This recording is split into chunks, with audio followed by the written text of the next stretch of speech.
Quelque temps plus tard, au mois d'août, comme je disais dans la vidéo précédente, Maître Nassi Nicolas, que je revis avec un ami à qui j'avais pris un rendez-vous auprès de son conseil, me dira à ce moment-là qu'il n'a plus rien à me dire. Me dira, alors qu'il me disait qu'il y avait de bonnes nouvelles, que l'affaire avançait petit à petit, mais que le mieux était que l'on se voie physiquement pour éviter que d'être épié au téléphone. Quand je le vis, revirement total de situation à son retour de congé. C'était au mois d'août, mais je raconte toute cette histoire dans ma précédente vidéo. Et là, revirement de situation, quelqu'un qui totalement s'est détaché de mon affaire et qui me demandait d'écrire moi-même au procureur de la République. Avec insistance, je réussis à obtenir de lui le fait que nous pouvions écrire ensemble un courrier, courant septembre. Je le recontactais en novembre. En novembre, le 24 exactement, novembre 2021, je lui écrivais un message pour lui dire pour lui demander s'il était possible de contacter le procureur de la République afin de connaître les suites apportées à ma plainte. Car 9 mois depuis la réouverture de ma plainte, début février 2021, s'était écoulé. Là, tout de suite, il me dira « Je transfère directement votre mail au procureur de la République en personne ». De là, je commence à sentir son détachement. En date du 29 novembre 2021, également, mon conseil principal écrira au procureur de la République, M. Jean-David Cavaillé. Mon avocat, Maître Yassine Malawi, bien sûr. Entre-temps, entre mes deux avocats, en date du 7 décembre 2021, je recevais par lettre simple à mon domicile, sans courrier recommandé, un avis de classement à victime, adressé en date du 23 novembre 2021, soit un jour avant ma prise de contact avec Maître Nassi Nicolas ici à Perpignan, c'est-à-dire le 24 novembre. Il me disait que pour les faits de discrimination et d'exploitation de personnes vulnérables, qu'on ne pouvait reconnaître l'auteur ou les auteurs de l'infraction commise. Fait totalement étrange, alors que nous avions déposé pour des faits d'harcèlement moral. Mon avocat principal, Maître Yassine Malawi, de Paris, réécrira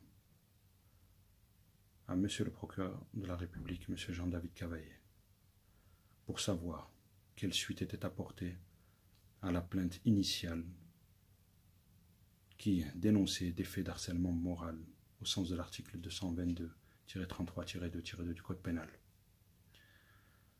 Au lieu de ça, alors, prise de contact, subitement, de Monsieur le procureur de la République, Monsieur Jean-David Cavaillé, avec mon second conseiller à Perpignan, Maître Nassi Nicolas, en disant qu'il ne comprenait pas qui était mon avocat. Alors que tous les deux avaient été mandatés expressément dans mon affaire, il interrogeait Maître Nassi Nicolas à ce sujet, afin qu'il puisse bien sûr donner une réponse.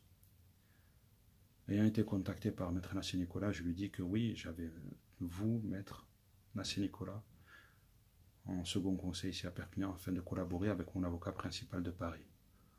Ce qui me semble être un droit. De là, il me dira qu'en fait, il faut que le procureur de la République, M. Jean-David Cavaillé, ne peut pas répondre tant qu'il ne sait pas qui est mon avocat.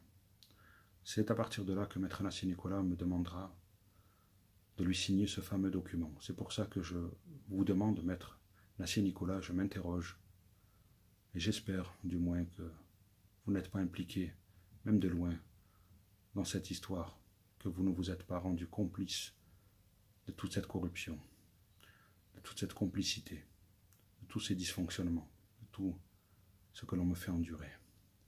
Vous m'avez demandé de vous signer un document attestant qu'il n'y aurait que vous qui défendrez mes intérêts et que personne d'autre ne me défendra à part vous, et ce jusqu'au jugement. Je vous répondis qu'en tant que citoyen, qu'en tant que victime, qu'en tant que plaignant, j'avais le droit d'avoir plusieurs avocats. que je ne comprenais pas pourquoi j'étais obligé de vous faire un papier que vous alliez fournir à monsieur le procureur de la République, monsieur Jean-David Cavaillé.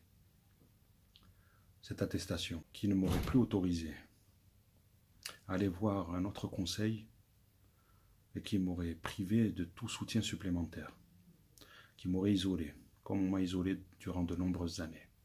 Je me rends compte que même aujourd'hui, avec le système judiciaire, c'est la même chose. Vous avez voulu m'isoler pour me garder auprès de vous. Mais était-ce pour vous rendre complice? Telle est la question, maître Nassier Nicolas. Est-ce que c'était pour vous rendre complice? Est-ce que c'est le procureur qui vous a demandé ça? Ou est-ce que c'est volontaire de votre part? Car ce fameux avis de classement victime que j'ai reçu, en date du 7 décembre 2021, et qui bien sûr était daté du 23 novembre 2021, un jour avant que je vous contacte, chose très intrigante d'ailleurs. Dans ce courrier, l'avis de classement victime était mentionné que pour continuer, d'ailleurs c'était un courrier automatisé, que j'avais la possibilité de me tourner vers le bureau de l'ordre des avocats afin de demander un avocat pour continuer dans les poursuites, dans les recours. Alors que l'on me répondait pour des faits totalement contraires et étrangers, et qu'on ne me répondait pas pour les faits d'harcèlement moral, j'écrivis également un courrier au procureur de la République. Un courrier de 10 pages, messieurs, dames, que je vous montrerai le moment voulu. Mon avocat également, de Paris. De là, maître Nassier Nicolas, j'espère, car je sais, comme je vous dis toujours, à travers les mails que je vous ai envoyés, que je suis sûr que je n'obtiendrai jamais de réponse. Dans ce cas-là, c'est pareil. Je sais que je n'obtiendrai jamais de réponse, que je ne connaîtrai jamais la vérité. Mais ces doutes resteront à jamais dans mon esprit. Ces doutes qui me laissent penser que vous alliez vous rendre complice de ces graves dysfonctionnements. J'espère en tout cas, maître Nassier, avec tout le respect que j'ai pour vous, que vous n'êtes pas corrompu.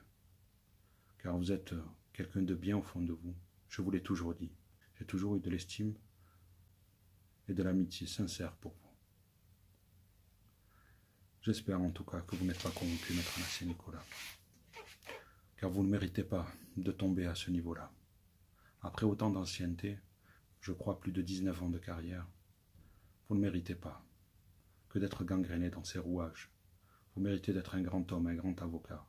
Et pour le devenir, maître, il ne faut pas se corrompre. Car tôt ou tard, on se fait rattraper. On se fait rattraper par nos actes. Maître Nassier Nicolas, vous êtes quelqu'un de bien, mais il n'est pas trop tard pour vous que de redevenir cette personne de bien qu'il y a au fond de vous et que j'ai pu connaître à mes débuts. Il n'est pas trop tard pour être juste. Et il ne faut pas avoir peur, maître. Il ne faut pas avoir peur des corrupteurs. Il faut être au-dessus de tout ça. Il ne faut pas avoir peur de l'injustice. Et de se dire que peut-être je subirai cela par la même occasion. Par contre-coup, vous pouvez avoir des craintes, mais vous n'avez pas à avoir peur. Car la justice, la vérité triomphe toujours. Aujourd'hui, je suis seul. Mais je sais qu'un jour, beaucoup de personnes me rejoindront. Beaucoup de personnes me soutiendront. Beaucoup de personnes m'aideront dans cette difficulté. Maître Nassier Nicolas, il n'est pas trop tard. Ne vous laissez pas gangréner par cette corruption. Ça ne paye pas. Tôt ou tard, ça finit par éclabousser. Après avoir écrit ce fameux courrier de 10 pages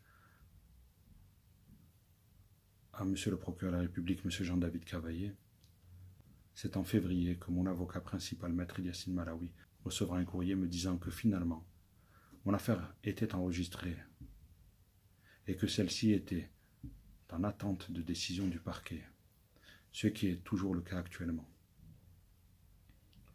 Aujourd'hui, je suis fatigué.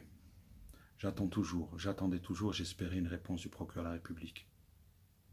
Mais celui-ci ne me répondra pas, j'en ai pris conscience.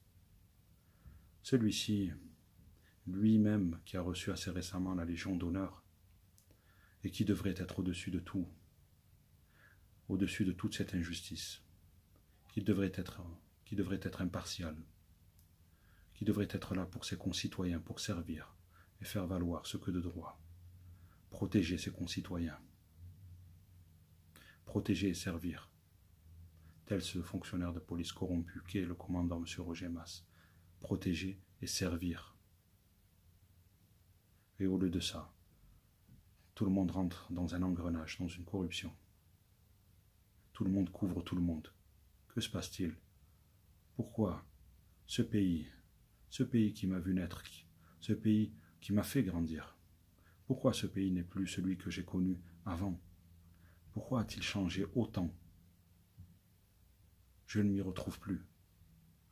Cette ville qui m'a vu grandir n'est plus celle qu'elle était dans le passé. Pourquoi? Tout est gangréné. Tout est gangréné, messieurs, dames. J'ai tellement mal pour cette ville, car peut-être un jour je devrais la quitter, à contre-cœur. J'ai tellement voulu œuvrer pour le bien, avec tout mon entourage, avec tous mes proches, qui avons le cœur sur la main. Pourquoi elle est devenue comme ça, gangrénée par des corrupteurs?